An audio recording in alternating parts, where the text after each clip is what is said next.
Cumprimento os senhores e as senhoras advogadas que me assistem. Eu escolhi esse tema adoção porque nestes últimos tempos tenho tratado muito desse tema, muito desse assunto, em razão de ter no Tribunal de Justiça já há algum tempo ter sido nomeado coordenador da infância e da juventude. O tema adoção veio à baila, inúmeras entrevistas tenho dado e muitas palestras a respeito do tema, em razão da nova lei que rege o assunto adoção, no seu procedimento, no seu fundo, né, trazendo algumas inovações. É a Lei 12.010, de 29 de julho de 2009. Na verdade, se nós tivéssemos tido coragem de aplicarmos o ECA, o Estatuto da Criança e do Adolescente, em profundidade, né? Dizem que o Estatuto da Criança e do Adolescente não é para nós, seria para um país outro, né? Com menos dificuldades que tem o Brasil. Eu não concordo. O Estatuto da Criança e do Adolescente é nosso, é efetivamente para nós, e se nós tivéssemos aplicado, né, o Estatuto da Criança e do Adolescente, que é de 1990, nós teríamos já um outro enfoque, uma outra visão, um outro universo, um outro horizonte em relação às nossas crianças e adolescentes. Me parece que o ECA fazia constar em relação a adoções já era absolutamente o bastante. Mas, de qualquer forma, veio esta nova lei que faz com que toda a parte de adoção do Estatuto da Criança e do Adolescente seja retirada, né, do mundo jurídico para fazer prevalecer as normas desta Lei 12.010. E também o que consta no Código Civil, no nosso Código Civil de 2002, também é algo que é de se notar que foram revogadas as normas todas e referentes à adoção, fazendo prevalecer as normas desta nova lei de adoção. A adoção é um ato de amor, é um grande ato de amor. Ato de amor maior seria que nós tivéssemos conseguido trazer políticas públicas sérias para que as crianças, no geral, pudessem permanecer com suas famílias biológicas. Este é o nosso grande ideal. Nós queremos sempre, não é? E isso é algo que que eu faço sempre notar, nós queremos sempre que as crianças, de um modo geral, possam ficar nas suas famílias originárias. Se não puder ficar com o pai e a mãe, que fiquem pelo menos com os avós, com os tios, com os irmãos mais velhos. Mas, lamentavelmente, isto não é uma realidade. É difícil da gente perceber uma forma diferente de entender essa questão. É que quando a criança está em situação de risco, né, geralmente essa situação de risco é de um tamanho tão grande, porque o Estado, nós todos, o Estado, nós muitas vezes estamos ausentes da vida das pessoas, principalmente das pessoas mais miseráveis, mais pobres. Então, nós vamos deixando passar as coisas e, de repente, a situação de risco das crianças é muito grande. E quando a miséria toma conta de um lar, de uma família, é difícil a gente retomar, né, reconduzir a família para uma reconstrução. Esse é o nosso grande ideal, mas é difícil de concretizar isso. Muitas vezes, portanto, a grande parte das vezes, as crianças que são vistas em situação de risco e acompanhadas, às vezes, dentro das suas casas e geralmente fora de casa, já com uma suspensão do poder familiar, lamentavelmente, essas crianças não voltam para suas famílias em grande parte dos casos. Daí, serem colocadas em adoção. É uma das coisas, uma das novidades que esta nova lei trouxe, foi exatamente isso. Essas crianças devem ser colocadas em adoção no prazo de 2 anos, ou reconduzidas para suas famílias, já trabalhadas, com as dificuldades já suplantadas, ou colocadas em adoção. Agora o juiz é responsabilizado por isso, o promotor é responsabilizado por isso. Portanto, em 2 anos, as crianças, a contar do momento que são retiradas de suas famílias, em 2 anos, essas crianças têm que ser colocadas em adoção. Agora, ser colocadas em adoção não significa que serão adotadas. Nós temos cerca de 25 mil pessoas, casais e pessoas não casadas nem unidas, né? Porque todos nós sabemos que os solteiros, aqueles que vivem só, podem adotar também, podem adotar sozinhas. Então temos cerca de 25 mil pessoas, casais ou não, que querem adotar crianças.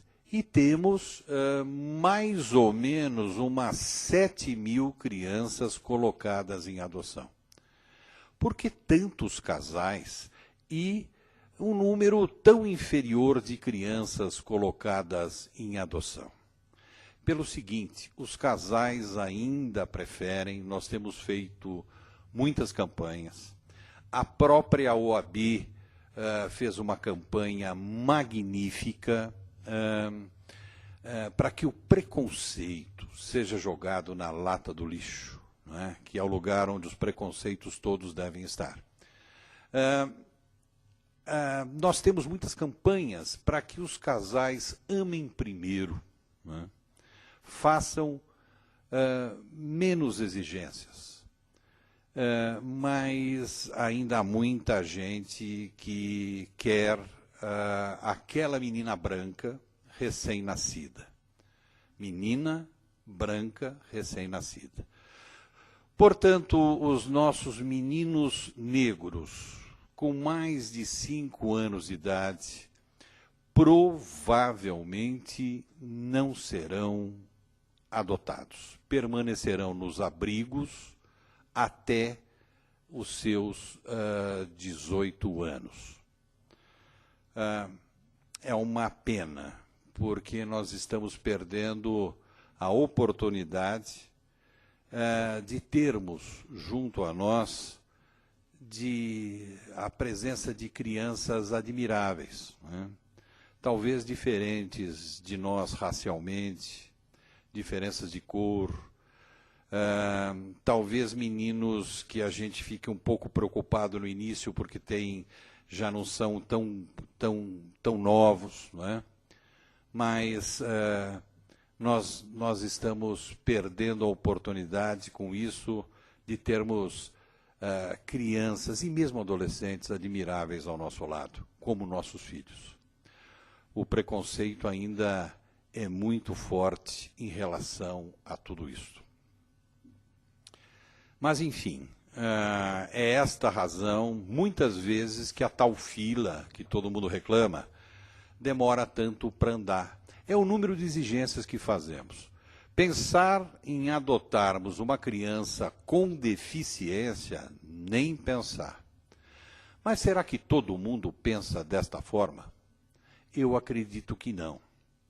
Eu também, durante muito tempo, eu trabalhei no SEJAI, que é a Comissão de Adoção Internacional. E tenho percebido que os estrangeiros, eles fazem exigências mínimas, quando fazem. Né? Há pouco tempo, eu me recordo daquele casal de noruegueses que nós habilitamos, noruegueses mais brancos do que a neve, né?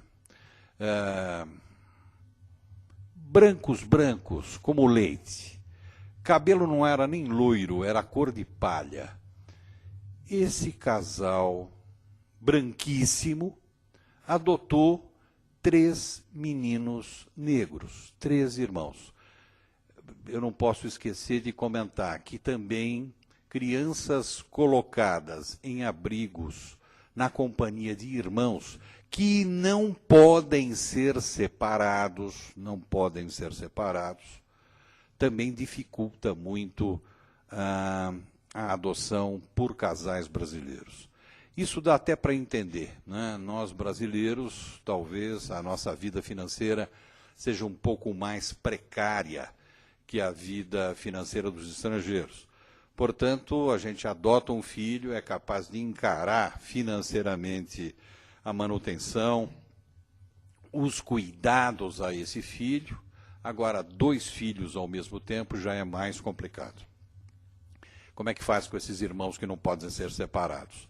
Ou são todos adotados por uma mesma família, por uma mesma pessoa, por um mesmo casal, ou então faz-se um pacto, né, entre casais que assumem o compromisso de um deles ficando com um dos filhos e outro ficando com o irmão deste, né, um ficando com uma criança e o outro ficando com o irmão desta criança, eles assumem um compromisso, esses casais, de permanecerem perto um do outro para que essas crianças não sofram uma nova perda. Já tiveram uma perda porque seus pais biológicos não quiseram tê-los, não puderam tê-los. E agora a última raiz deles vai se desfazer, não é? O último elo familiar se desfaz quando um menino vai para um lado e o irmão dele vai para o outro. Então, isto nem pensar. Ou essas crianças são adotadas por um mesmo casal, por uma mesma pessoa, ou então pessoas diferentes adotam uma outra pessoa adota o outro irmão, mas assumindo o compromisso de fazerem permanecer esses irmãos juntos. Pois é, então nós vemos os estrangeiros, brancos, adotando meninos já não tão novos, irmãos, né? De raças diferentes, de cor diferente.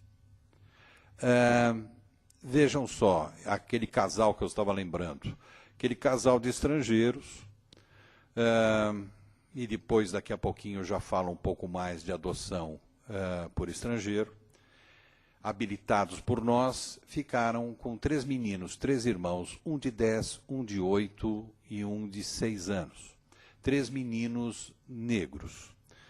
E eu tive a curiosidade de falar com este senhor, o pai adotivo, o adotante, a respeito da diferença, né, entre eles. E o pai, até muito gozador, até brincando, disse: eu não havia percebido, não é, que eram de raça diferente da minha.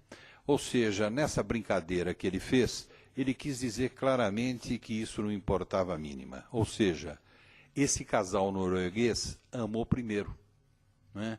É o que a gente espera de todo aquele que vá adotar. Um casal de italianos que, em certo momento, eu precisei comunicar a eles que a menina de 1 ano e meio que eles estavam querendo adotar tinha AIDS.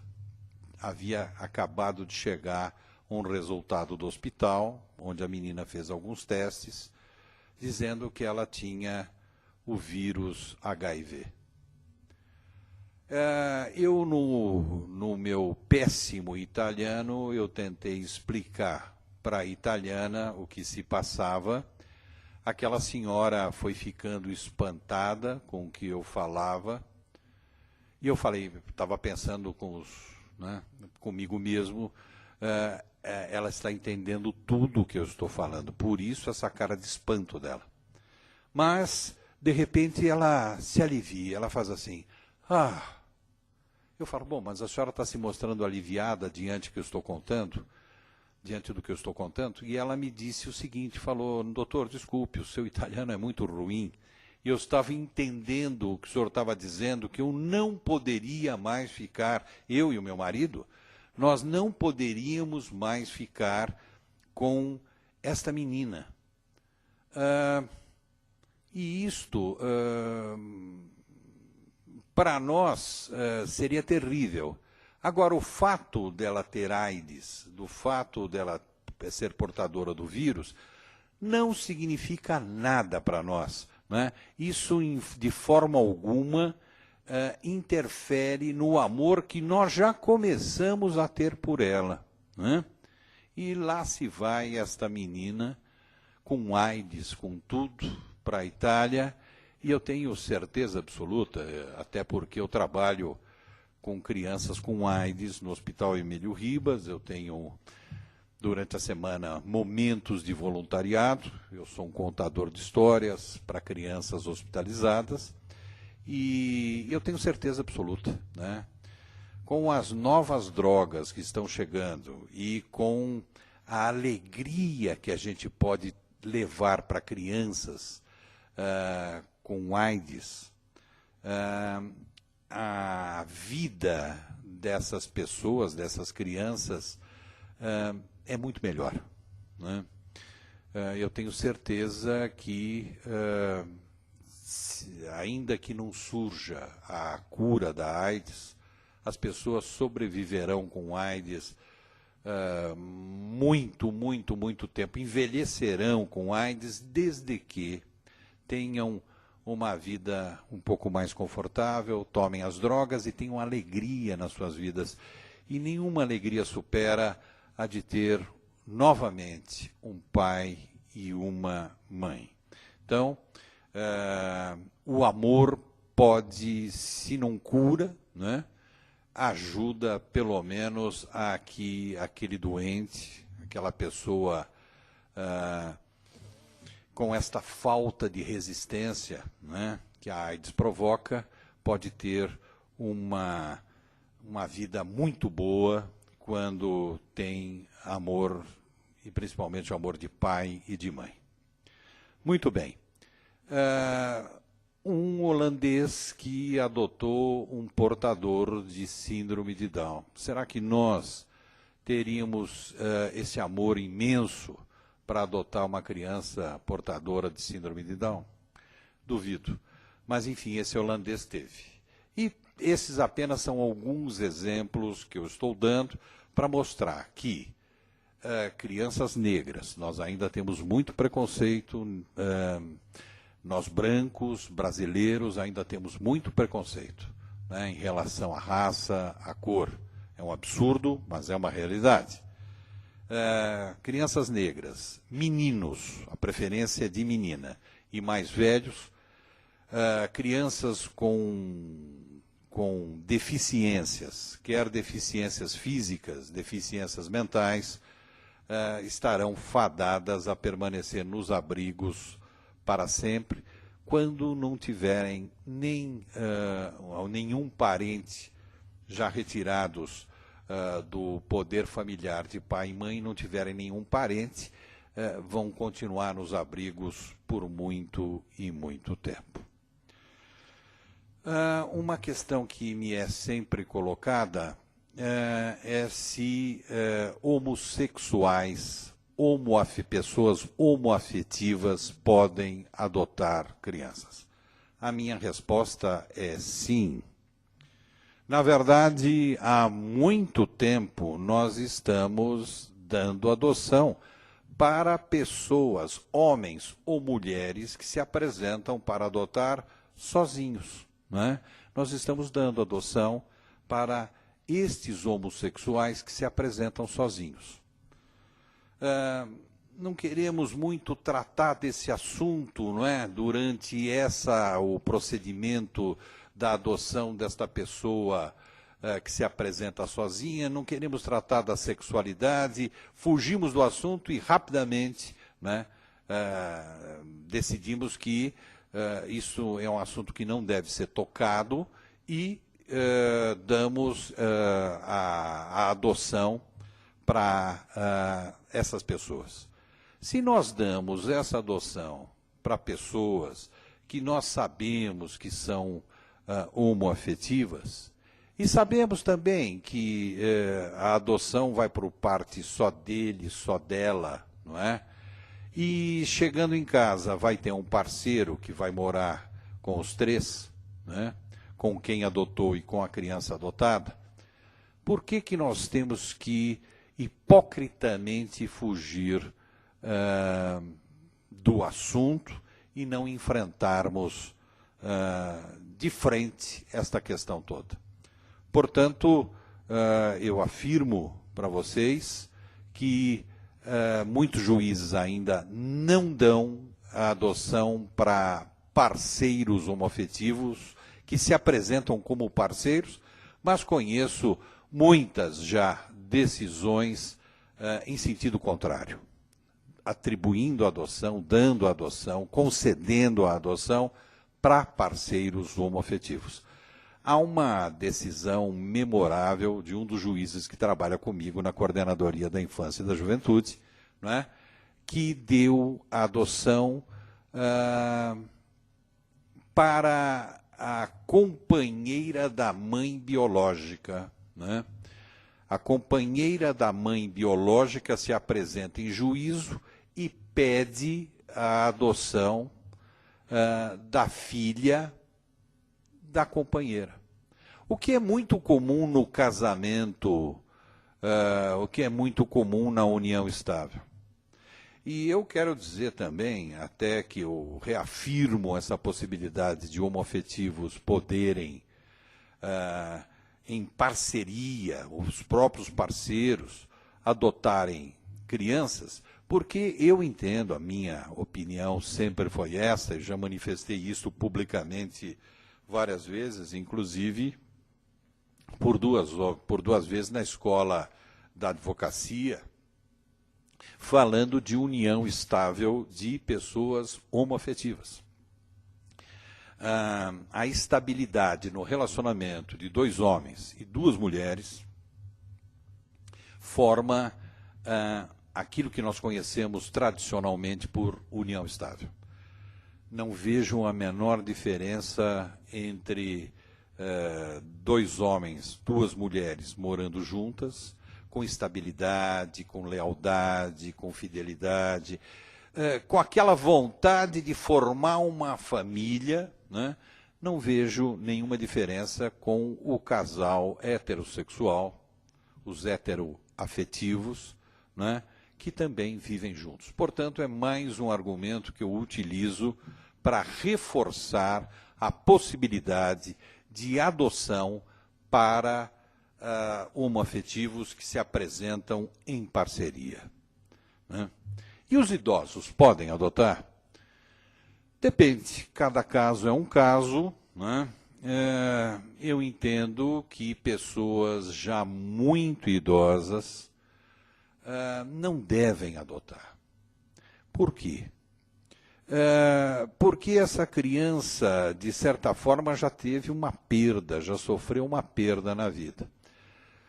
E essa pessoa muito idosa que quer adotar, que em princípio não tem nenhum impedimento, né, legal para adotar, não deve adotar.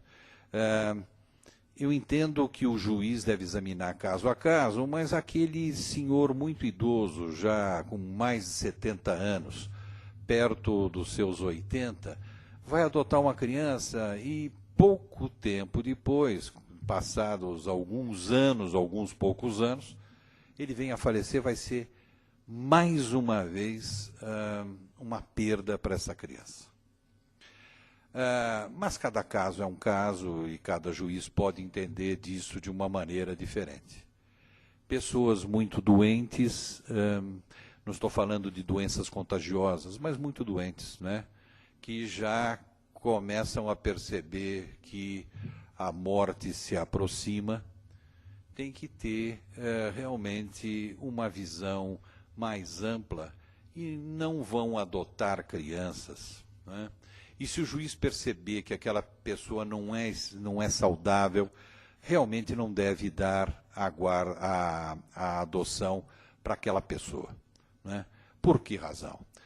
Mesma razão, é a razão da perda que pode ocasionar, que pode ser ocasionada para a criança, a sensação de perda, diante daquela pessoa que se mostrou tão amorosa inicialmente, né? Oh, que bom, vou ter novamente um pai, uma mãe, e aquela pessoa vem a falecer, né? Isso é muito complicado afetivamente para a criança. Então, o juiz também tem que analisar o aspecto saúde do adotante. Não estou falando de qualquer problema de saúde, estou falando dos mais graves problemas de saúde.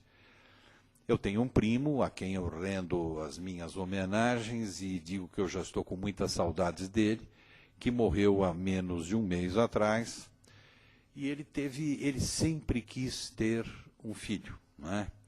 E ele e a companheira dele se habilitaram, estavam já na fila, a fila começou a andar, eles começaram já a vislumbrar a possibilidade de terem uma criança, né? Fizeram poucas exigências, a fila do lado deles começou a andar mais rapidamente e já estava bem perto de uma adoção, pelo menos de receberem uma criança naquele estágio inicial de guarda, né? E esse estágio é importante porque nós queremos saber para quem nós estamos entregando as nossas crianças em adoção. É evidente que enquanto os casais, as pessoas estão na fila, já estão passando por entrevistas psicológicas, por entrevistas e pesquisas sociais, mas depois nós queremos,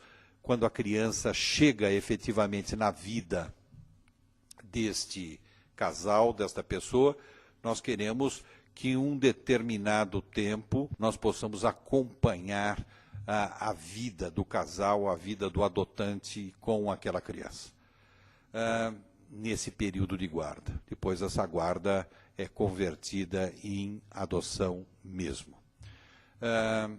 Enfim, quando já estava perto este meu primo e a companheira dele de receberem esta criança, ele tem a notícia que ele está com câncer, e um câncer já bastante evoluído, que já tinha tomado muitos órgãos do seu corpo. Ele poderia, sim, egoisticamente querer ter os últimos dias dele com aquele tão almejado filho. Mas não, evidentemente noticiaram isto ao juiz competente, e ele e a companheira se retiraram da fila de adoção, né? Amaram também, amaram de uma maneira muito especial aqueles que eles nem vieram a conhecer, né? Uma forma de amor, às vezes dizer não, para não causar um sofrimento maior, principalmente quando quem vai sofrer é uma criança. Vamos abordar também algumas coisas. É evidente que mais algumas coisas. é evidente que, para que um casal possa adotar, que pai e mãe, aqueles que detinham o poder familiar, já tenham sido definitivamente afastados do poder familiar. Enquanto perdura o poder familiar, não há possibilidade de adoção. Há possibilidade, sim, de guarda. Criança sai do abrigo, graças a Deus, vai para a companhia daquela pessoa que começa a cuidar dela como se filha fosse. Mas filha mesmo, ela vai se tornar apenas com adoção e desde que o poder familiar já tenha sido extinto. A criança adotada perde o vínculo jurídico com os seus pais biológicos? Com certeza, sim. A adoção depende do consentimento dos pais biológicos? Não, né? Não. Não há a necessidade do consentimento. Às vezes até ocorre esse tipo de consentimento quando a mãe aparece e fala, olha, eu não tenho mesmo a menor condição de estar cuidando desta criança com amor, com afeto, né? Não tenho a menor condição. Então, neste momento, há o consentimento, o que, de certa forma, facilita um bocadinho essa questão toda. Posso devolver aquela criança que eu adotei porque não estou aguentando mais? Eu não sabia que aquele menino era tão levado da breca, já destruiu minha casa 3 vezes, eu não quero mais, vou devolver esse menino. Não posso. Já adotei. É meu filho, é a mesma coisa que eu tivesse tido esse filho biologicamente. Não posso devolver. E daí alguns me diriam, mas eu já conheço alguns casos que crianças foram devolvidas. Eu também, mas antes da adoção. Era o período de guarda e o casal percebe que aquela criança tem uma doença e eles financeiramente não têm condição de cuidar daquela criança com aquela doença especial que vai causar muitas despesas, dinheiro que eles não têm. Por vezes são motivos absolutamente fúteis, né? E as crianças são devolvidas, trazendo para elas uma sensação de rejeição fenomenal, né? Ou seja, meu pai, minha mãe já não pôde, já não puderam, já não quiseram permanecer comigo. Demorei no abrigo tanto tempo, vi outras crianças sendo adotadas na minha frente. Agora, finalmente, eu vou para a casa de uma família, essa família me devolve. Me devolve por quê? Não é? Porque talvez eu tenha sido levado da breca, porque eu estou doente, né? Isto é algo muito ruim, a devolução de uma criança. Mas isso às vezes acontece. Agora, tomei ciência outro dia de uma atitude que me parece absolutamente correta da parte do Ministério Público de Minas Gerais. Que atitude é esta? A atitude de dizer para os casais, dizer para as pessoas que devolvem durante o período de guarda. Está devolvendo? Por que razão? Olha, porque desistimos, não queremos mais, é uma criança que não é bonita, nós achamos que era bonitinha no início, agora já não é, sabe? Não queremos mais. Perfeito, é por um motivo fútil? Perfeitamente, vocês vão pagar uma indenização por danos causados a esta criança, né? E isto vai reverter para esta criança quando ela for mais velha, pelos danos que vocês estão causando. Isso me parece absolutamente razoável. A adoção é para sempre? Claro que é para sempre. E a adoção à brasileira? Ih, mas eu estou cansado de ficar nessa fila, né? Já não aguento mais. Estão me oferecendo uma menininha tão bonitinha, não é? Loirinha, de olhinhos azuis, bonitinha. Estão me oferecendo. Eu vou pegar essa menina e vou falar que ela é minha filha biológica e eu a registro como se fosse efetivamente minha filha. Bom, isso é um crime e nós estamos colaborando. É uma irregularidade, é uma maneira realmente muito ruim de se entender adoção, né, de se querer ter um filho. Além do mais, nós estamos colaborando com sonegação e tráfico de crianças, porque muitas e muitas vezes essa menininha linda, bonitinha, foi comprada por traficantes de sua mãe pobre, né, de seu pai miserável, foi comprada e agora vendida para um casal que não quer ficar na fila, né? Isso é absolutamente irregular. E a adoção intuitus personae, né? Pode acontecer? Rarissimamente pode, desde que se mostre que aquele menino que eu estou apresentando, eu próprio estou apresentando para adoção perante um juiz da vara, de uma das varas da infância e da juventude, há um vínculo criado entre nós dois, não é? Esse menino era filho, estou inventando agora, filho de uma empregada que eu tive, que foi embora. Esse menino tinha meses, eu e a minha mulher ficamos cuidando desse filho, desse menino.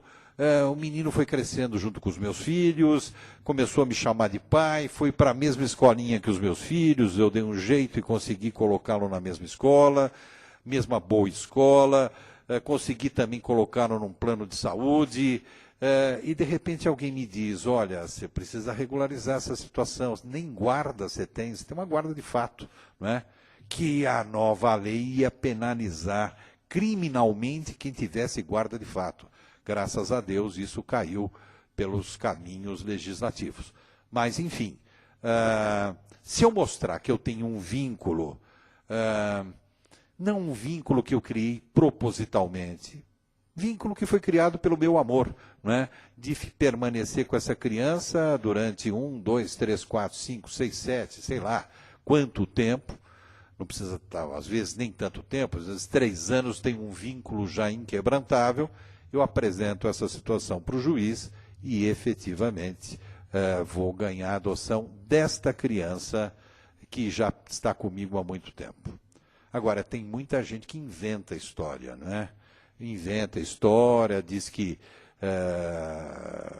apareceu na porta de casa na noite de Natal, chovendo, e eu quero ficar com essa criança, é um sinal de Deus e tal. Essas histórias não estão colando no poder judiciário. Então, a adoção intuitus personae, só de vez em quando, não é? Em raros casos. O que é uma família substituta? É aquela que passa a substituir a família biológica de uma criança, de um adolescente, quando esta não pode, nem consegue ou não quer cuidar do filho. Então, as famílias substitutas podem ser muitas, né? Os abrigos, de uma maneira geral, são bons, mas não substituirão uma família. Isso com certeza absoluta, né? Muitos abrigos com adolescentes, eles já preparam esse menino, essa menina para a vida, já que ninguém os quis, né? Esses abrigos são tão bons que já preparam esses meninos e meninas para quando eles completarem 18 anos e eles terem uma formação técnica, né? Poderem, sozinhos, a partir dali, tocar a vida para frente. Os juízes têm a obrigação de correrem todos os abrigos de sua jurisdição e tomarem conta dessas coisas todas. Enfim, o meu tempo já está terminando, então eu gostaria de deixar um abraço para todos, que tiveram a paciência de assistir esta mini aula, né, sobre adoção. Eu poderia falar muito mais, mas eu quero deixar para vocês que eu estou à disposição de todos na Coordenadoria da Infância e da Juventude, que fica no Fórum João Mendes, no 17º andar, na sala 1718. Me coloco à inteira disposição de vocês. Entrem no site do Tribunal de Justiça e vocês terão mais informações sobre a Coordenadoria da Infância e Juventude. Fiquem à vontade. A Coordenadoria é um órgão político, é um braço político do Tribunal de Justiça, criada propositalmente para a gente ter contato com a sociedade civil, com os advogados, com os promotores, com os outros poderes, legislativo, executivo, para trabalharmos em rede com todos, não é? Para orientarmos. Nós não temos uma função judicante nem correcional, mas temos a grande missão de olharmos com olhos muito carinhosos para as nossas crianças e os adolescentes, muitas vezes também os adolescentes em conflito com a lei. Então, contem sempre com a gente e muito obrigado pela atenção.